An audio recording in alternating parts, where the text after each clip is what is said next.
Welcome to the Tanya Acker Show. Welcome to the podcast. My next guest is Pulitzer Prize winner Will Bunch. His latest book is called After the Ivory Tower Falls: How College Broke the American Dream and Blew Up Our Politics, and How to Fix It. Provocative title, there's a lot in it. It seems particularly timely in light of the conversation around student loan forgiveness and what college means and what college means to different folks, both who have had and haven't had access to it. So here I am with Will Bunch. I hope you enjoy our conversation and check out his book.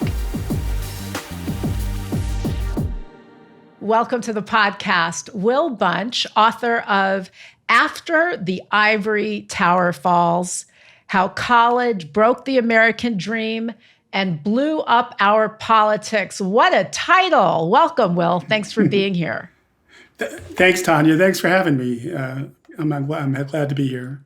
So it's a provocative title because I think a lot of us, or I think it's fair to say that very many of us assume that college is a part of the American dream. We know that it's become really expensive and very inaccessible for a whole lot of people. And I think that your book speaks to the impact of some of that. Tell us about this book. I think the way you just put it is exactly right, in that, college is still a dream. And in my book, my ultimate goal here is how do we start a conversation about making the college experience better, because it's gone off track, but higher education still needs to be a goal. I don't need to tell you, we're at a moment of great political division in this country, and there's some people on the conservative side of the political debate that would like to tear college down right now, and I don't think that's the way to go. I think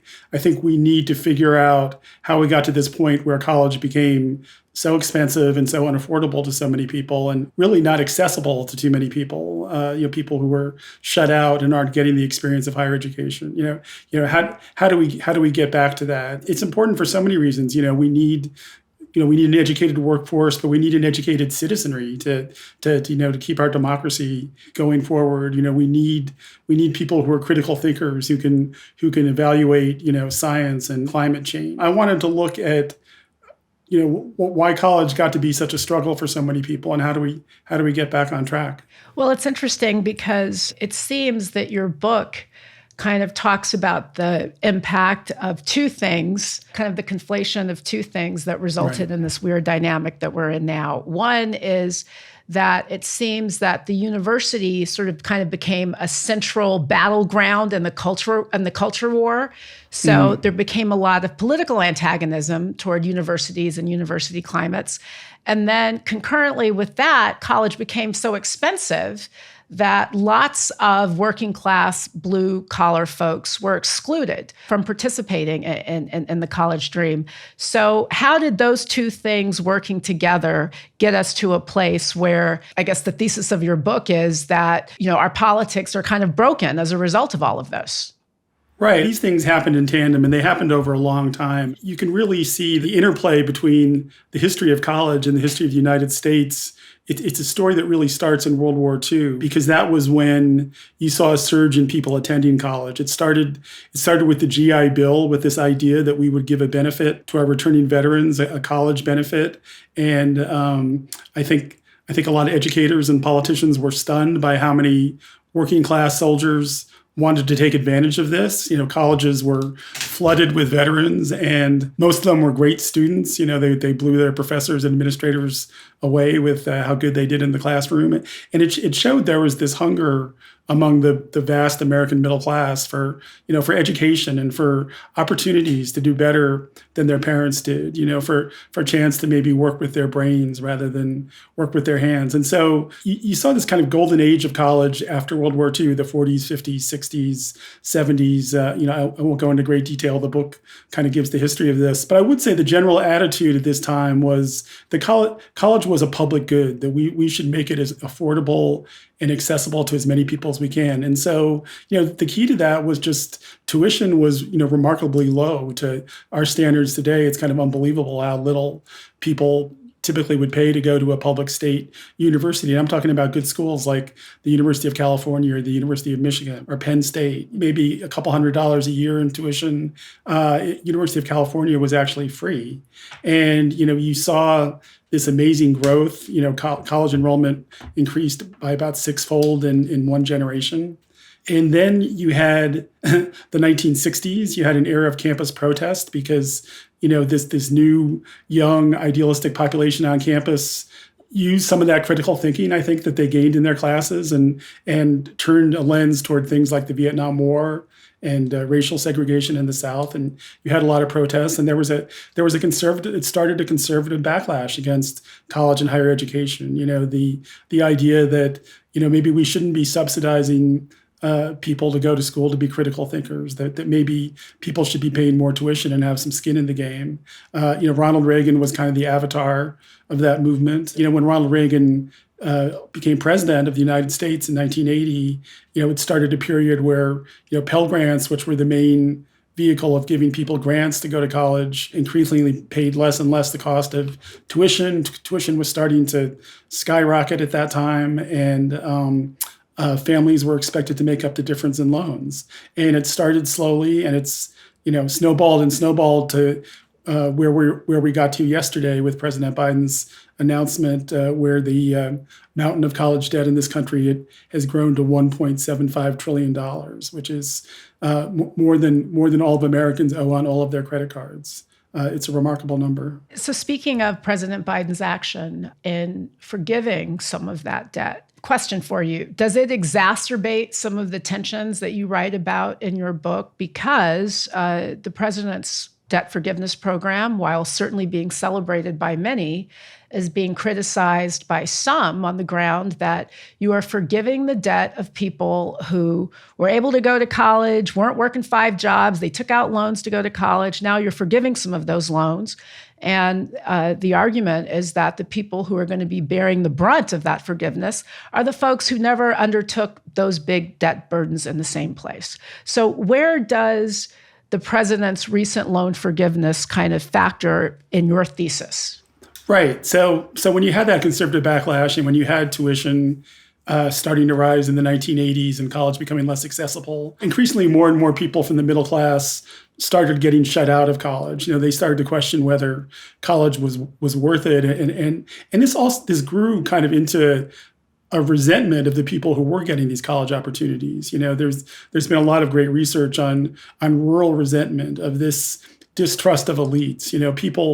People in the Rust Belt or towns where factories have closed, they're not mad at the CEOs who closed their factories. They've turned their anger towards what they call the professional managerial class, journalists, college professors, Hollywood movie stars, people like that. Have become seen as the elites who look down on rural people, who consider them deplorable, and who relish voting for somebody like Donald Trump because they feel like a Donald Trump speaks for their resentments. And I think a lot of people don't realize. I think there's a lot of misunderstanding about how many people actually are able to take advantage of college education in this country.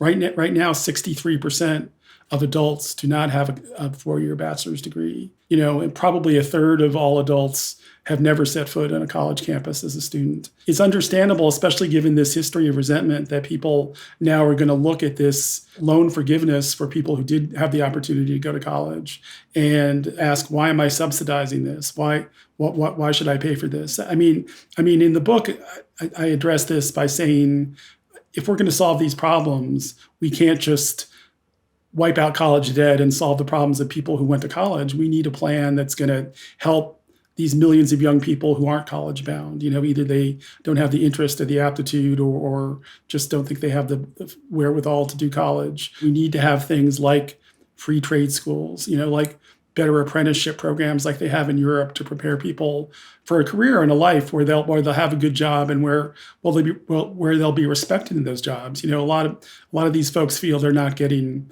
as blue collar Americans, they feel like they're not getting respect, and that drives a lot of this. They're not. I mean, I think Yeah. that it's fair to Right, I say agree. that it's not just a perceptual issue. They aren't. And it's interesting because, in your book, you say that everybody falls into one of these four categories of people. And I totally know my category because I'll just put it out there. Nothing in my life would be as it is if I hadn't taken on a whole bunch of debt and gone to college and law school. And, those degrees and those institutions are still on my CV and I still get mileage out of them to this day. So, when I heard about the thesis of your book, I'm kind of like college and university and the debt that, fortunately in my circumstances, I was able to manage, but many people can't. It was life-changing for me. I mean, college opened doors, law school opened doors for me. I didn't come from a wealthy family, with parents who could hook me up with a job. So it really made a difference. So of the categories of people in your book, one of them is left perplexed. And I should say to people that you don't mean left as in politically left or politically right. Yeah. I think the import is people who are left perplexed by this tension that we're in. Is that accurate? Yeah, it's interesting. I'm a baby boomer myself. And, when I came of age and when the people maybe a few years older than me came of age, even more so, America had a strong economy where you didn't necessarily have to have a college degree to get a job. There were opportunities. They were still hiring people in factories. There were still union jobs. And, if you had a good union job in the 1960s or 70s, you could get, earn enough money to buy a second house or a boat or whatever your hobby was, and have a nice middle class life, and that those opportunities have really eroded. As you yourself, knew, Tanya, when you were coming of age, you had to have that diploma to get somewhere in life. In your case, you went to law school, or if you want to go into industry, job recruiters aren't going to give you the time of day without that diploma. If you come from a working class family, if you're not a family of means, and this especially affects Black and brown families because, as there's a huge wealth gap in this country where the typical Black household, has 1/20th the wealth of a typical white household, and they don't have the resources. So if you're a young African American, you're smart and ambitious, and you really want to go somewhere in an upper middle class type job, you've got to get that degree. And the way it's structured, you're not going to get that degree without taking out loans. So, and this affects everything. It's going to affect your choice of career because you're going to pick a job that's going to make sure you have the money to pay. You might learn about a job opportunity that's doing great public service work in the community, but it doesn't pay very well. And you're saying, well, I'd love to do this, but how am I going to pay back my loans? I can't take this job, and we've seen young people make other just the life choices people have to make. It's like, I'd like to get married and start a family, but I don't know if I can do this with this, $50,000 loan on the books, or, how am I going to buy a house with this outstanding debt? People who are in their late 20s who still have to live with their parents because, they feel they just can't begin adulthood until this debt is taken care of. Bottom line is, I grew up in a time when, if you say, what's the emotion that's surrounded with college, it's hope and excitement, the possibilities that higher education offered. And higher education is, we still have a great system of higher education in this country. For the people who go to college, there's great professors and great schools. Now the overriding emotion seems to be fear. Am I going to go to the right school? Am I picking the right job? Should I borrow all this money? Is it worth it? What if I don't go to college? Are people going to look down on me because I don't have a degree? All of these emotions have kind of come to dominate our discussion around college. And I'm hoping we can turn the battleship around and get back to that place that we used to be, a few decades ago. Well, it's interesting when you talk about how things have shifted over the years. So my grandparents, for instance, my grandmother was from Jim Crow, Mississippi. She married and they lived in Ohio. My grandfather worked for the GM factory in Ohio Right. for forever. I mean, really, I think it was the only job he had for decades and decades.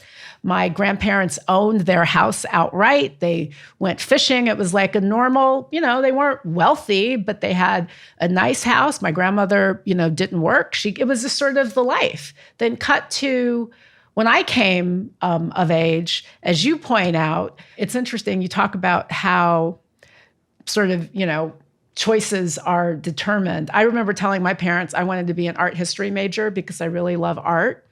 And their response was, we lost the trust fund you never had. So you need to go do something that's going to allow you to pay your bills, hence the decision to go to law school. So if you kind of look at, when I came out, you got a job, you had the right, if you had the right credentials and you could check, it's easier to rely on the credentials getting you a job.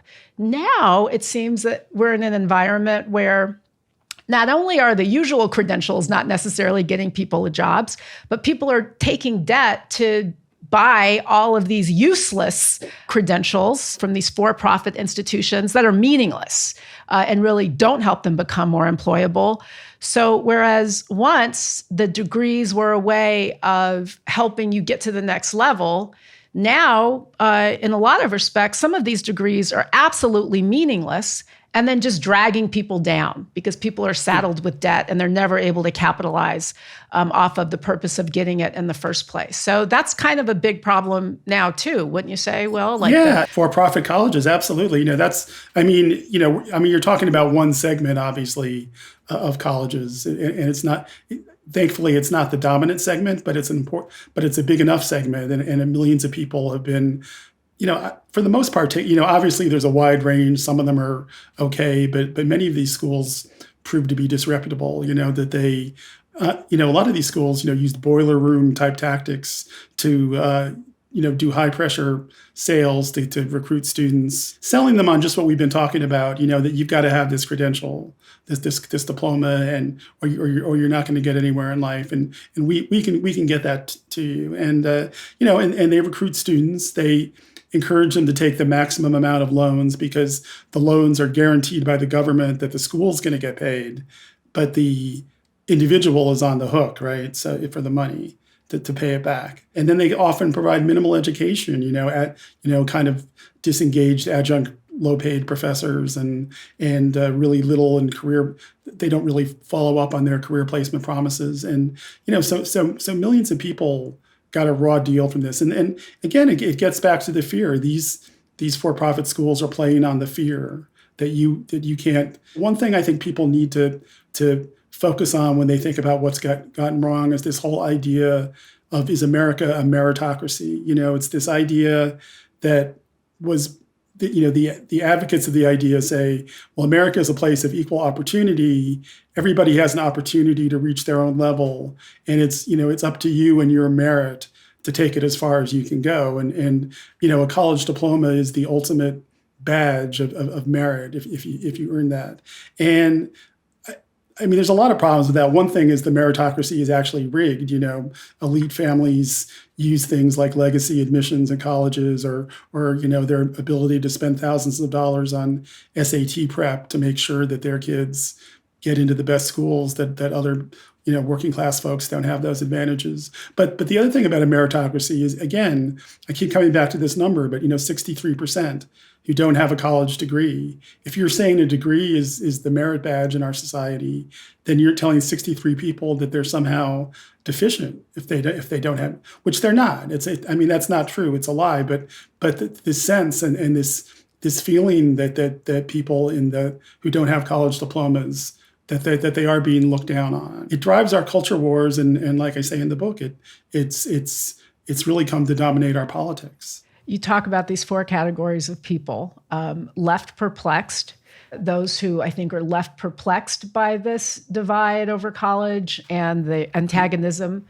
that the things you've talked about have created; left broke, the left behinds, and the left outs. Can you kind of just give us a general sense of who all of these different groups of people are?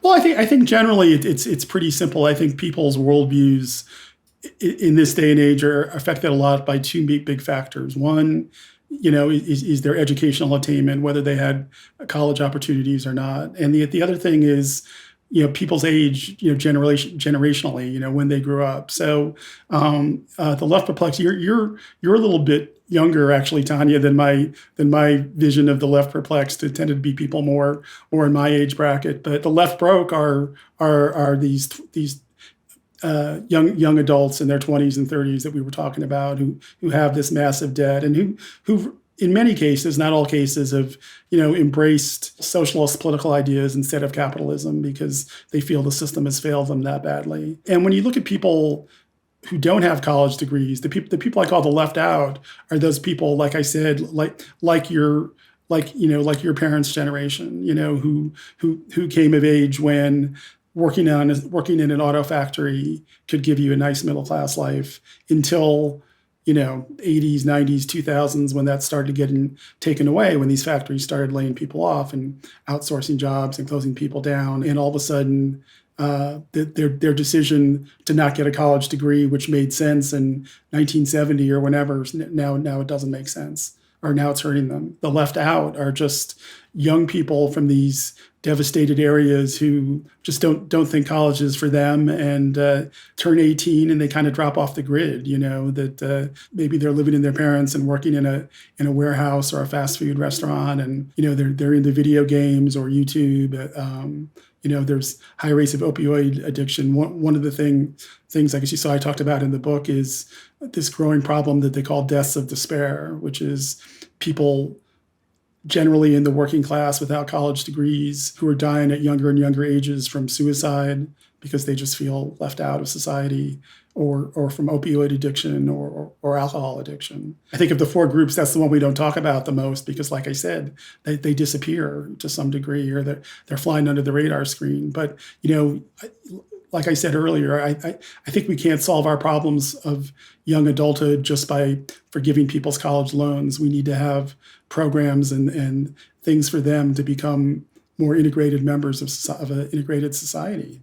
It strikes me that college, at least in the traditional sense, in the liberal arts sense, that 4-year degree isn't necessarily for everyone. I do think that people should have like a basic understanding of, some of the liberal arts basics, but I am not alone in noting a remarkable shortage of skilled laborers and electricians and contractors. Let me ask you this: how in this current environment do we make more room to educate people into those disciplines? Everybody talks about it. Everybody talks about the trades.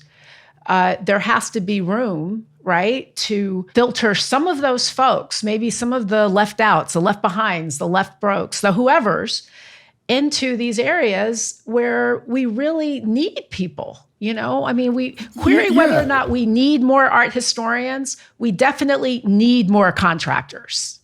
Absolutely. For the book, I went to this school. It happens to be coincidentally pretty close to my home outside of Philadelphia. It's called the Williamson School of Trade, and it's kind of a fluky thing. This millionaire of the mid 19th century who didn't have any heirs decided to give all his money to found this school. That if you're accepted, you get to go for 3 years.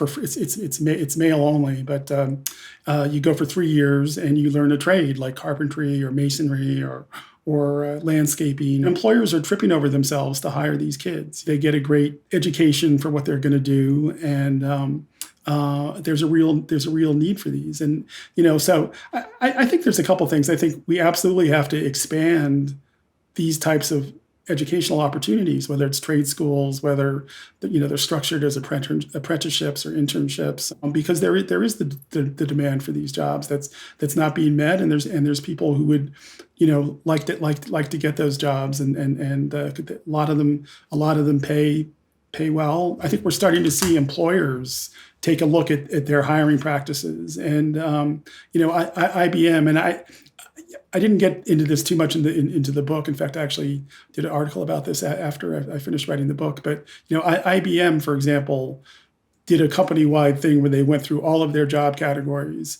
and they found about half of the job categories where they required a 4-year college degree that they didn't really have to, that wasn't really necessary, and they removed those requirements. And these companies, IBM's doing it, Google, Apple, some of your bigger employers are looking at, are there jobs like IT that don't require a bachelor's degree, that they require specialized training, but that we can do that training in a year or two for less money. I have kind of mixed feel. I think there's some real advantages to doing that. I mean, obviously it does help this, left out cohort that's not getting good jobs and not moving ahead with their lives. But I think we do lose something if we make higher education just only job training, only corporate, because as I mean, there's a civic component to all this too. I mean, we want people who have job skills, but also who are thinkers, who can think about climate change, who can think about what's happening to our democracy right now. And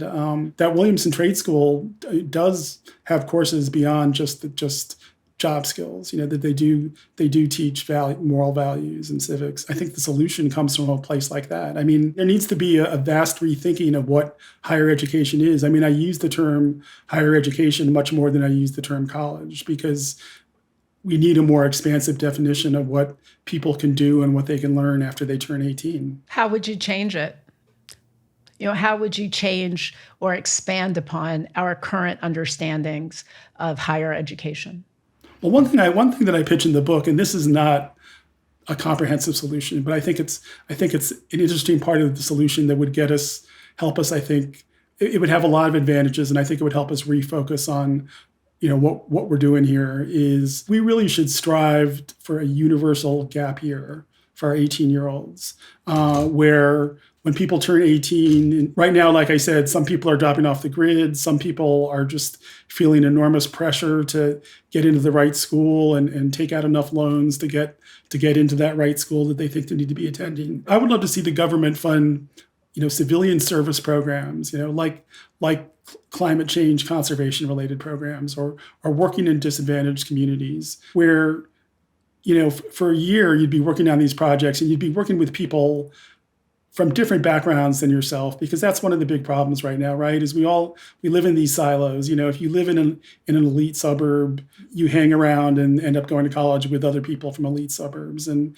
if you live in the Rust Belt and in a town that voted 80% for Donald Trump, you're probably staying in that town and going to the same church and clubs and whatever with those people. And in the current environment, you're getting distrustful and suspicious of the Americans you don't know. I mean, these gap year projects could bring people together. I mean, it used to happen with the Army, right? People used to get drafted, and you're from Brooklyn and you're in a unit with people from Alabama and Kansas, and you meet different types of folks. And the thing is, we don't really want to encourage warfare, but the needs we have in this country are positive civilian needs. I think the benefits of a gap year would be enormous. And again, I think it would be a way of just we've been kind of on autopilot for the last couple of decades of what you're supposed to do in terms of going to college and what you're supposed to do with your life. And even though things changed, parents who went to college when it was $1,000 a year